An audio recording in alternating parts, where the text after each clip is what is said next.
Hi guys, good afternoon. So நம்ம சேனலை subscribe பண்ண மறந்துடாதீங்க. லைக் பண்ணுங்கள், ஷேர் பண்ணுங்கள், கமெண்ட்ஸ் பண்ணுங்கள் கைஸ். ஸோ இதயம் சீரியல் இன்றைக்கி எபிசோடு எப்படி இருந்தது? மித்ராவின் ஆட்டம் ஆரம்பம் அப்படின்ற மாதிரி தான் இருந்துச்சு.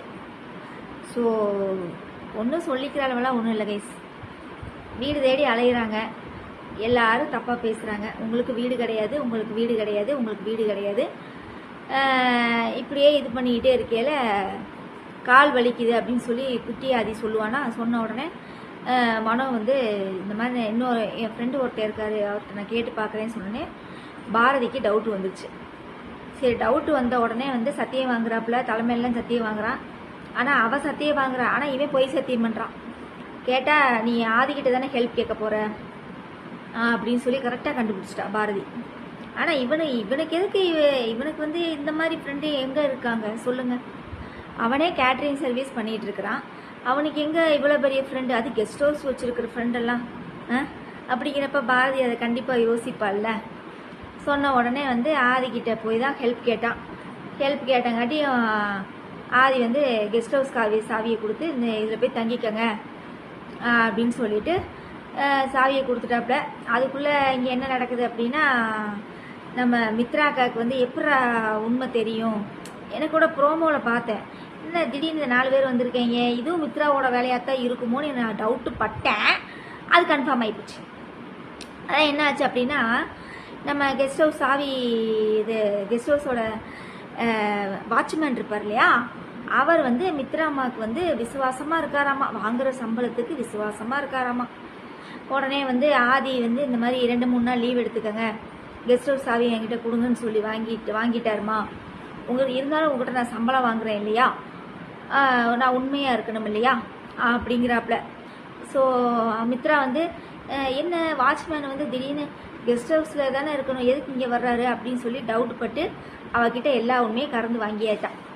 சரியா, சொன்ன உடனே வந்து பார்த்தீங்கன்னா ஏதோ தப்பாக இருக்குமா அப்படின்னு சொல்லிட்டு போயிட்டாரு வாட்ச்மேன்.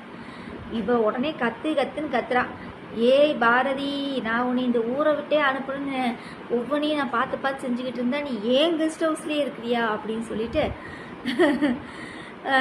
ஒரு ஃபோனை போடுறாப்புல. இரு நான் உன்னை என்ன பண்ணுறேன் பாருன்னு ஒரு ஃபோனை போட்டு 4 பேர்த்த அங்கே அனுப்பி இந்த மாதிரி ட்ரிங்க்ஸு இந்த மாதிரிலாம் பண்ண வச்சு தப்பாக பேச வச்சு பாரதியை வந்து ரொம்ப கேவலப்படுத்தி கடைசியில் வெளியிலேயே குழந்தைகளை கூட்டிகிட்டு வந்து உட்காந்துட்டான்.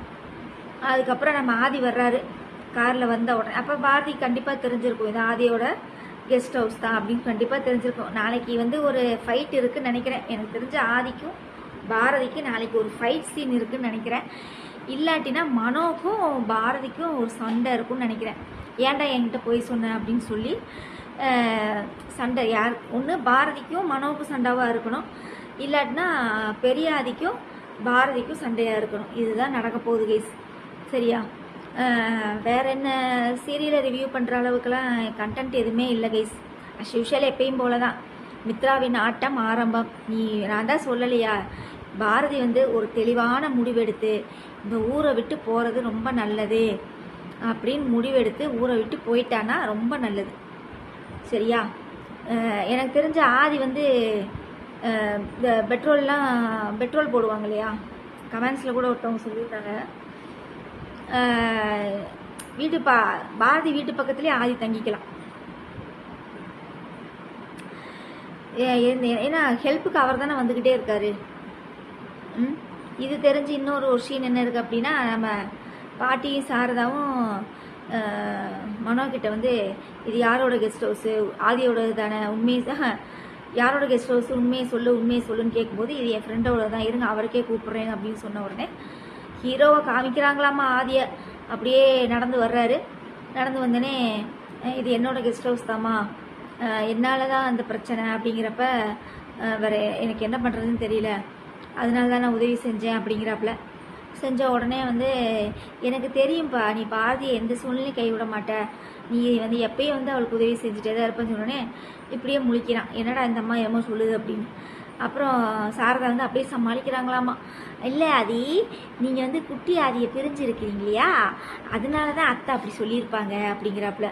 உடனே ஆமாம், அந்த குட்டி ஆதியோட அந்த குட்டி ராஸ்கலோட வாய்ஸை கேட்காம எனக்கே ஒரு மாதிரியா இருக்குது அப்படிங்கிறான். ஆக மொத்தம் தமிழ் பாப்பாவை சுத்தமாக மறந்துட்டான் ஒன்று. சரியா?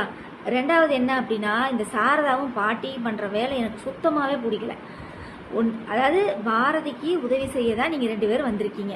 அவளை போட்டு டார்ச்சர் பண்ணால் அவள் எங்கே போவா? அவளே புருஷன் வேண்டாம், பிள்ளைய போதும், சரிம்மா நீ வாழுமா, பிள்ளைகளை வச்சு பிள்ளைகளுக்காக வாழுமா, உனக்காக நாங்கள் 2 பேர் இருக்கிறோம், ஏதாவது ஒரு பிஸ்னஸ் பண்ணி நம்ம பொழைச்சிக்கலாம், வேற ஊருக்கு போகலான்னு அந்த மாதிரி பேசுகிறத விட்டுட்டு, ஆதி ரொம்ப நன்றி ஆதி, நீங்கள் பாரதிக்கு ஹெல்ப் பண்ணுறீங்க ஆதி, ரொம்ப நன்றி ஆதி. ஷோ, இதுக்கு நீங்கள் 2 பேரும் அவள் கூட இல்லாமே இருக்கலாம். போய் உன் பொண்ணு கூட போய் உன் பொண்ணு பிள்ளை ஆண்டாள் பெற்று போட்டிருப்பா இல்லையா, அந்த குழந்தைங்கள பார்த்துக்கிட்டு அந்த குழந்தைங்களுக்கு பாட்டியம்மாவை கதை சொல்லிட்டு அங்கேயே போயிருங்க 2 பேரும். நீங்கள் பாரதிக்கு தொந்தரவு தான். செவனேன்னு அவள் பாட்டுக்கு எங்கேயோ குழந்தைங்கள வச்சுட்டு நிம்மதியாக ஏதோ ஒரு வேலைக்கு போயிட்டு இருந்தாலும் நல்லது. ஆதி இவவா, நான் தான் சொல்லலையா கைஸ், ஃபஸ்ட்டு பார்ட்ல இருந்து இவளுக்கு வந்த பிரச்சனைகள் எல்லாமே ஆதினால தான். நீங்கள் நல்லா யோசித்து பாருங்க. அந்த ஜனனி நடிச்சிட்டு இருந்தாங்க பாருங்க பாரதியா, அப்பையும் பார்த்தீங்கன்னா ஆதினால தான் நிறைய பிரச்சனைகள் அவன் சந்திச்சிருப்பான். நிறைய இடத்துல வந்து வாசு தான் ஹெல்ப் பண்ணியிருப்பான், இவன் செஞ்சிருக்க மாட்டான். நல்லா யோசித்து பாருங்க.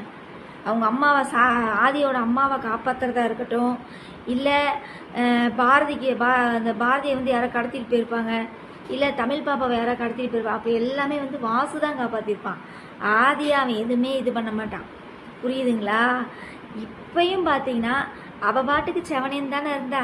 எங்கேயோ ஒரு சுதாகர் ஆஃபீஸில் வந்து ஏதோ ஒரு குவாலிட்டி மேனேஜராகவோ எந்த மேனேஜராகவோ வேலை பார்த்துக்கிட்டு சம்பளம் வாங்கிட்டு செவனேன்னு தானே குடும்பத்தை பார்த்துக்கிட்டு இருந்தா.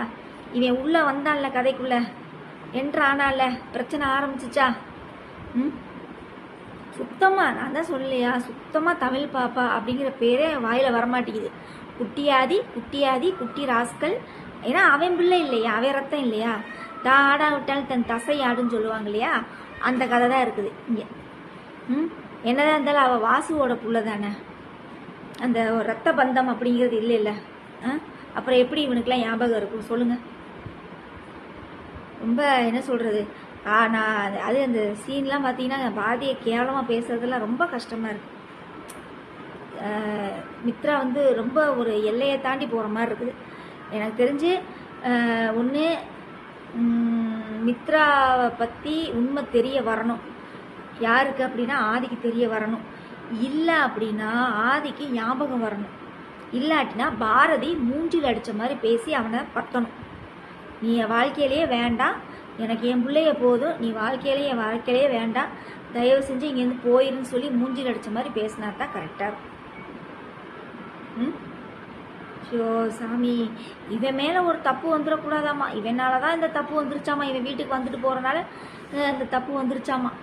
அதனால் சரி பண்ணுறதுக்காக இவங்க வந்து கெஸ்ட் ஹவுஸ் கொடுக்குறாராமா. ஷோ, இந்த லூஸு பாட்டியும் லூஸு சாரதாவையும் எங்கே போய் என்ன சொல்கிறதுனே தெரியல. கொஞ்சமாவது பாரதிக்கு ஏதாவது இது பண்ணுறாங்களா?